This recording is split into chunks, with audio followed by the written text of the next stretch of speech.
Манайхны өнөөдөр заах хичээл болохоор T ялгалын нөхцөл байгаа. За Монгол хэлний нэр үг 8 T ялгалаар хувирдаг. За үндэсний бичигт T ялгалын нөхцөлийг ихэвчлэн нэр үгээс салангад бичдэг.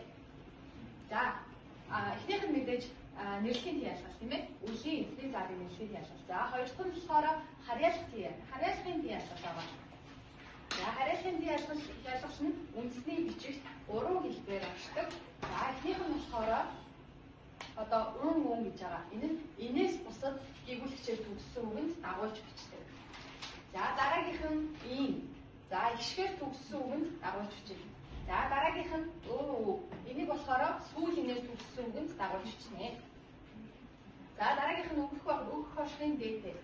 За эхнийх нь болохоор дуу ишиг болон зөөлөн дэвсгэр үсэг буюу намлагаар хэлсэн төгссөн үгэнд дагуулж бичнэ.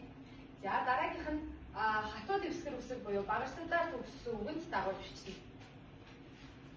За дараагийнх нь заахын T ялгал. За заахын T ялгал энэ ишгээр төгссөн үгэнд дагуулж бичнэ. За дараагийнх нь гэгүүлэгчээр төгссөн үгэнд ингэж дагуулж бичдэг байна.